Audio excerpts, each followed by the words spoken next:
এক নম্বৰ প্ৰশ্নটো হৈছে অসমত ব্ৰিটিছ শাসনৰ বিৰুদ্ধে প্ৰথম বিদ্ৰোহৰ নেতৃত্ব কোনে দিছিল? অপশ্যন দিয়া আছে A Maniram Dewan, B Piyoli Phukan, C Gomdhar Konwar, D Piyoli Barua.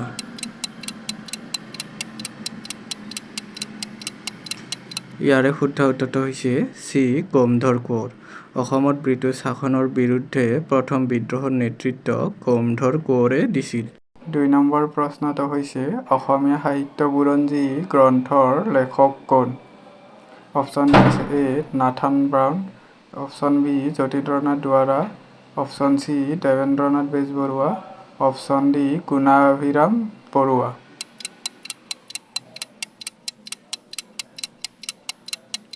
ইয়াৰে শুদ্ধ উত্তৰটো হ'ল চি দেৱেন্দ্ৰনাথ বেজবৰুৱা। অসম সাহিত্যৰ বুৰঞ্জী গ্ৰন্থৰ লেখক হ'ল দেৱেন্দ্ৰনাথ বেজবৰুৱা। ৩ নম্বৰ প্ৰশ্নটো হৈছে ভাৰতৰ গভৰ্ণৰ জেনেৰেল কোন?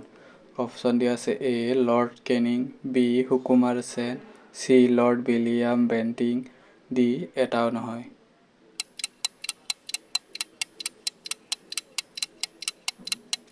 উত্তৰ চি লৰ্ড উইলিয়াম বেণ্টিং। ভাৰতৰ গভৰ্ণৰ জেনেৰেল হ'ল লৰ্ড উইলিয়াম বেণ্টিং। ৪ নম্বৰ প্ৰশ্নটো হ'ল ভাৰতৰ প্ৰথম ফিল্ড মাৰ্শ্বেল কোন?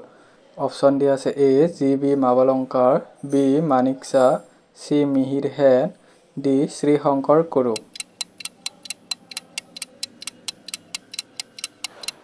ইয়াৰে শুদ্ধ উত্তৰটো হ'ল বি মানিকশ্বা। ভাৰতৰ প্ৰথম ফিল্ড মাৰ্শ্বেল হ'ল মানিকশ্বা। ৫ নম্বৰ প্ৰশ্নটো হৈছে অসমত গড় দিৱস হিচাপে কোন তাৰিখে পালন কৰা হয়? অপশ্যন ডি আছে A ৩ July, option B ১৯ August, option C ২২ September, option D ২৯ October.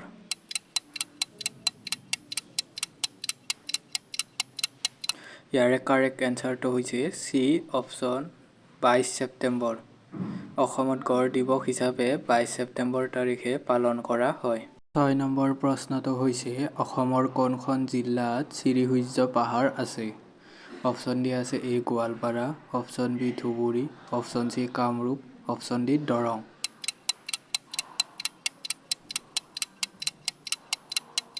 ইয়াৰে শুদ্ধ উত্তৰটো হৈছে অপশ্যন এ গোৱালপাৰা। অসমৰ গোৱালপাৰা জিলাত শ্ৰীসূৰ্য পাহাৰ আছে। ৭ নম্বৰ প্ৰশ্নটো হ'ল বিশ্ব ধাপাত দিৱস কোন তাৰিখে পালন কৰা হয়? অপশ্যন ডি আছে এ ৩১ মে, অপশ্যন বি ৩১ জানুৱাৰী, option C ৩১ July, option D ১ জানুৱাৰী।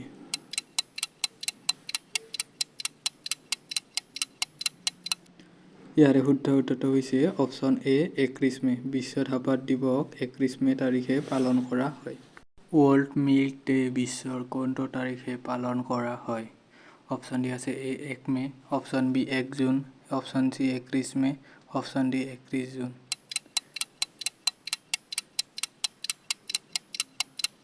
ইয়াৰে কাৰেক্ট এনচাৰটো হৈছে option B ১ June. World milk day ১ June তাৰিখে পালন কৰা হয়। ৯ নম্বৰ প্ৰশ্নটো বৰগীত লিখিবলৈ শংকৰদেৱে কি ভাষা ব্যৱহাৰ কৰিছিল? অপশ্যন দিয়া আছে A Asomiya, option B Sanskrit, option C Bengali, option D Brajavali.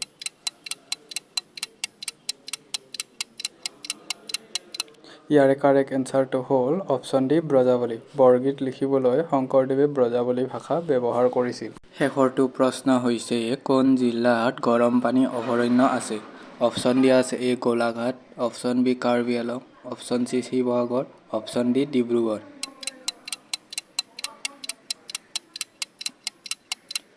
ইয়াৰে কাৰেক্ট এনচাৰটো হ'ল অপশ্যন বি কাৰ্বি আংলং। কাৰ্বি আংলং জিলাৰ গৰম পানী অভয়াৰণ্য আছে। বন্ধুসকল, আপোনালোকে মোৰ ভিডিঅ'বোৰ চাই কেনেকুৱা পালে তলত কমেণ্ট কৰি জনাব আৰু লাইক কৰিব। আৰু যিসমূহ আহিবলগীয়া এক্সামত এই প্ৰশ্নকেইটা বহুত ইম্পৰ্টেণ্ট প্ৰশ্ন হয়, বহুত গুৰুত্বপূৰ্ণ।